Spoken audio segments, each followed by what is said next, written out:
I guess we're cooking year-old steaks today. Let's see how this goes. Ugh.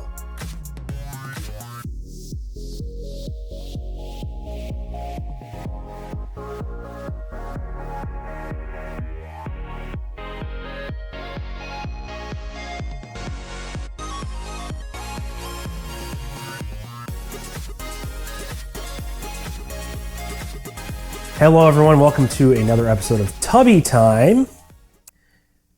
I'm a little bit nervous about this. Give you a little bit of backstory. The other day I was cleaning out the freezer and I found some steaks that are at least a year old, maybe more. And they're beautiful cuts of meat that I took off a ribeye we got at Costco. I actually used that ribeye in a video. I did Philly cheesesteaks. That's what it was. So if you haven't checked that one out, I'll put a link. But these came off there, and I just cut them up because they were there. And tonight, I guess we're going to cook these. Yeah, I don't know. I mean, they look good. They're just really bloody, and they're not slimy or anything, so I'm assuming they're still good. Let me get rid of that, whatever that is. All right, so let's take them out of the bag. We're going to be doing this on the griddle outside. So before we do that, we're just going to season these. I don't know. I'm scared. And we will update you whether we get food poisoning or not. I mean, I don't think they smell bad. They're not discolored. They're just sort of, you know. So we'll just put some salt and pepper on these. I personally think these are the way to go. If you're actually looking for a good ribeye steak, just get the whole chunk of ribeye at Costco and cut it up, because you can make those steaks as big as you want. You go to the supermarket and you don't get them from the actual butcher, they're not as good because they're like, what, a 1/4 inch thick or something. You want them like, you want some girth to your steaks. You know, you want to be able to cook those bad boys for more than 5 minutes and not have them burn to a crisp. Actually be medium rare. Unless you like well done, then you can do that. You probably shouldn't be watching this channel because you're going to complain that we undercook our steaks. But hey, that's what we do. Plus, we're doing a food poisoning challenge here, so we'll see how it works. Did you say medium rare? Yeah. I don't like medium rare. You don't get a choice, all right? I want my medium. I want, you know, we can't all get what we want. I want you to move out, but I'm also looking for a new host or a co-host for Tubby Time. So if you are interested, please drop a comment and I will contact you via DM. I'm going to get in your DMs. Okay. I want to make sure I get... I don't know why. Like, I don't have this much trouble with raw meat. These just seem... They just seem weird. I hope they're good. I want to get everything. I want to mop up the seasoning. Make sure every inch is covered. I might put a little more on the sides there.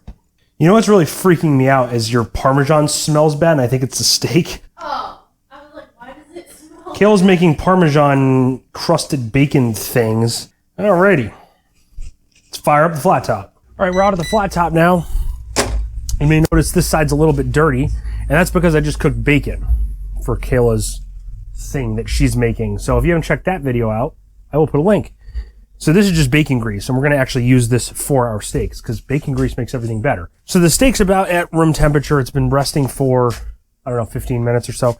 I have an oven-safe bowl with some butter in here. I'm just going to throw this on. This is the colder part of my griddle, so I'll throw it on here, and I'll put the steaks up here. And we're going to let that melt down.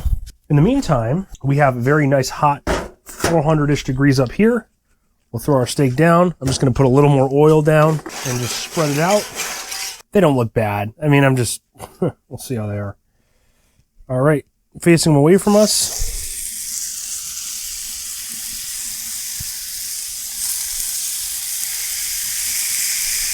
Very nice. We're gonna let these cook for about, I don't know, 5 minutes aside-ish. And then once we flip them, we'll put our butter mixture on, which I'll go over in a second. Now, in case you don't know, there's no question that you should always cook a steak on a griddle or on a cast iron skillet, something along those lines that's going to leave a nice sear.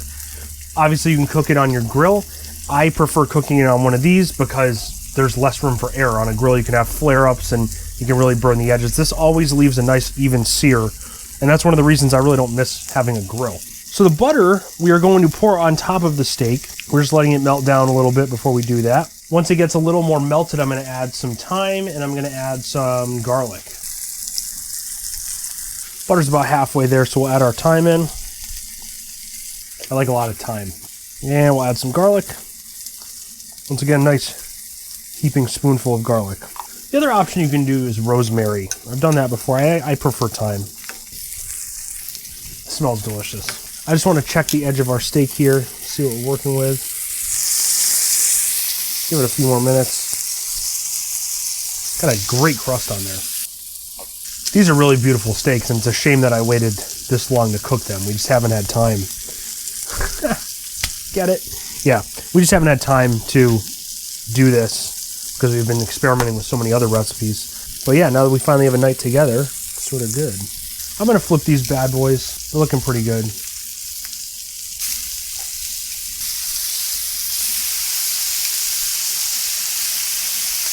I love that crust. Once we let a sear get on this a little bit, we're going to sort of work with them and flip them to get the edges of the fat so that renders down a little bit more.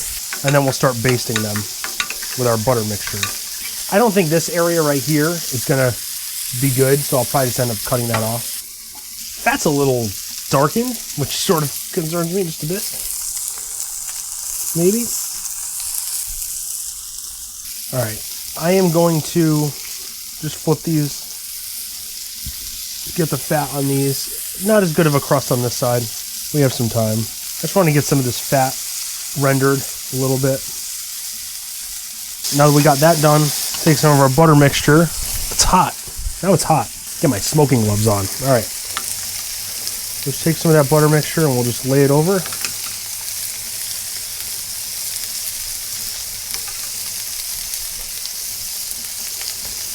Really give it a nice garlic flavor. And then we'll flip it one more time just to get all that flavor in there. It smells delicious, believe me. Gonna flip them one more time to get that garlic in there. And I'm gonna season this side of them with the butter mixture. This keeps it nice and moist. Moist. I always say the more butter the better. I'll just keep piling it on as it flows out. Garlic's nice and crispy up top. This isn't typically how I would cook a really good steak, but because these are possibly not good, I'm sort of over it, to be honest. Let's try our meat thermometer. I'm looking for about 140 because we're going to rest it. Yeah, we're there. 141. Hopefully they're not overcooked. They don't look the best. They didn't sear that well, probably because, you know, they were frozen or whatever. They weren't frozen when we took them out, but they were frozen. This is what I like to do up top. I like to get all the crispies. Just spread it out. And that is what we're left with. It's definitely not the best steak I've ever cooked, but like I said, it was frozen, so we'll see how these are in the center when we cut them open and if we don't die tonight. Okay, so we have 2 taste tests to do because we're doing 2 videos. But we're going to start off with our steak, which has been resting for about 12 minutes. It looks okay. Like I said, it's not the best steak I think I've ever made, but you have some good color. That side didn't sear as well as I wanted it to, which is sort of weird. Like I said in prior videos, I have some trouble sometimes with steak searing on the flat top. Usually it's fine, but once in a while it just doesn't do the trick. So I'm going to find a spot here. We're going to take the thicker one. We have some unrendered fat. We'll just cut that off. So we'll go right here. Just one little piece. Ooh, it looks good inside. Maybe a little too much cooked. Yeah, I overcooked it. That's okay. That's okay because this, like I said, it was a beautiful steak, but it was older. It was older. So you're going to lose some of those properties over time that make it good, I would say. Yeah. You know? So, okay, well, I'm going to take something down here because this is the better side, I would say. Or actually, we're going to just both take it from here. Want to do that? Yeah. Okay. Still really juicy. Is the piece juicy? Yeah. No. Yeah. Oh, God, I wish I didn't overcook it though. But all the, I don't know what you did for seasonings or spices. But Yeah, it's garlic, thyme, and butter, what I normally do. Like, and here's what I'm talking about. Like, it is overcooked for my liking. Some of you would probably like, that's amazing. But it's not dry or anything. No, it's not dry at all. No, but, like, that's, to me, that annoys me. It is what it is. It is what it is, yes.